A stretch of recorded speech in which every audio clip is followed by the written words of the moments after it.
Olá, graça, paz e alegria. A porção de hoje recomendada para a leitura da Bíblia em um ano no plano sequencial é Jeremias do capítulo 1 ao capítulo 4, versículo 4.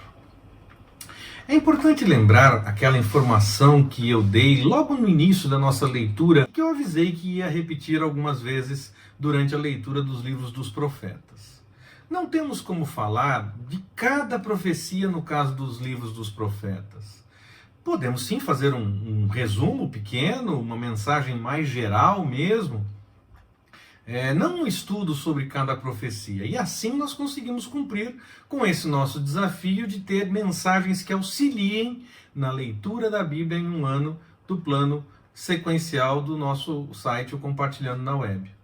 Se um dia o Senhor assim nos permitir, podemos sim fazer mensagens sobre cada uma das profecias, separando cada parte, fazendo um estudo de cada momento, e aí sim nós podemos aprofundar um pouco mais. Aqui nas mensagens desse desafio, que é um desafio de leitura da Bíblia, as mensagens visam ajudar no processo da leitura. Então nós temos mais informações gerais sobre o profeta, sobre o seu livro, o tempo em que ele profetizou e viveu, uma mensagem, claro, com um resumo mais cuidadoso e com alguns detalhes a respeito da mensagem, unindo tudo do texto a ser lido, ou pelo menos boa parte do texto a ser lido, numa mensagem única.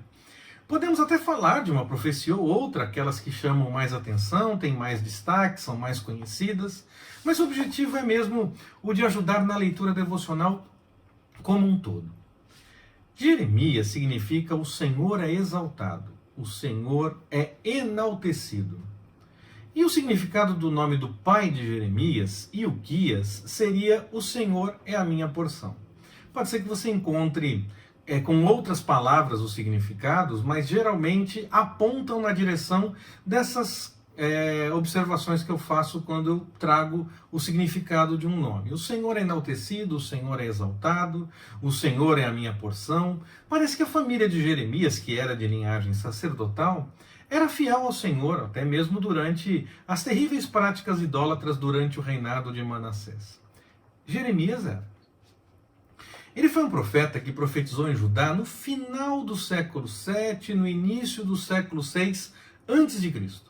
Exatamente aquele período de declínio do Reino do Sul, marcado pelos reinados dos últimos monarcas. Ele falou sobre o avanço inevitável da Babilônia, que culminou com o exílio do povo de Judá. Muitos não deram ouvidos à sua profecia, negavam e desacreditavam a sua profecia, queriam falar de coisas boas, coisas alegres, coisas que traziam esperança, que o Senhor estava cuidando de todas as coisas. Mas o Senhor estava sim cuidando de todas as coisas, mas para que o povo entendesse que era necessário seguir a sua vontade.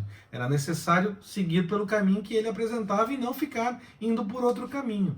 Então o povo dizia que ia ser diferente do que Jeremias falava, mas o Senhor cumpriu o que falou através da vida do servo Jeremias. O texto de hoje, que relata o chamado de Jeremias, é muito conhecido. Tem música e tudo mais a respeito, e mostra que o Senhor cuida das coisas até mesmo antes da concepção. Antes do Senhor formar Jeremias no ventre da mãe, ele já era chamado. Muitas vezes as pessoas falam que Jeremias era chamado desde o ventre. Era também, mas já era chamado mesmo antes de formar. Antes. O Senhor da história não tem limites de tempo e espaço como nós temos. Ele criou o tempo e o espaço. Mas o chamado de Jeremias era complicado. Geralmente um profeta é chamado quando o povo está se afastando das coisas do Senhor. Havia idolatria em Israel, e eles já tinham havia idolatria em Judá, eles já tinham visto o que aconteceu com Israel, porque já tinha tido problema com os assírios. Em vez de usar aquilo como exemplo e buscar a vontade do Senhor, Judá não deu bolas para isso e não se acertou com o Senhor. Tudo isso fazia com que o exílio se aproximasse muito rapidamente. Acontece que o povo até achava que não estava tão errado assim. O Senhor confronta e deixa claro que sim, havia muito erro. Muitas vezes, quando nós alertamos a respeito de um caminho que está na direção do erro, As pessoas acham que não, que estão sim fazendo a vontade do Senhor, que tem gente que faz coisa muito pior, ou reclamam que aquele que está anunciando está julgando, está mandando algum tipo de recado porque sabe de alguma situação. Na verdade, a pessoa que abre a boca para falar em nome do Senhor, fala daquilo que o Senhor revela. Aqueles que fazem uso de informações para falar coisas, esses estão completamente errados. Agora, aquele que abre a boca e fala em nome do Senhor pode falar coisas que estão escondidas, porque o Senhor sabe. E aquele que falou simplesmente põe para fora o que o Senhor está falando. Ele não está julgando, ele está falando aquilo que o Senhor coloca na boca. Não está falando em cima de informações ou em cima de querer falar de situações, julgando, nada disso. Jeremias foi assim. Ele abriu a boca e falou aquilo que o Senhor revelava. Achavam que não, que ele estava errado, que ele tinha que falar outras coisas, que outros diziam outras coisas, então os outros é que estavam certos. Era isso que acontecia nos dias de Jeremias, acontece nos nossos dias, e nós temos que tomar cuidado com isso, porque a história da humanidade é recheada de momentos assim, e segue sendo assim nos nossos dias. As pessoas faziam as coisas erradas naqueles dias, mas por conta de algumas coisas que observavam da lei, por exemplo, festas e sacrifícios, eles achavam então que estavam com as coisas em ordem. Hoje, talvez por ir à igreja ou fazer algumas coisas certas, melhor do que outros que fazem tantas coisas erradas, as pessoas reagem com o coração duro quando nós dizemos que elas estão confiando em pessoas ou em situações da sociedade, acham que não, que estamos julgando e essa coisa toda, mas que acham que estão bem com o Senhor, mas no fim pode ser sim o mesmo encaminhamento dos dias do profeta.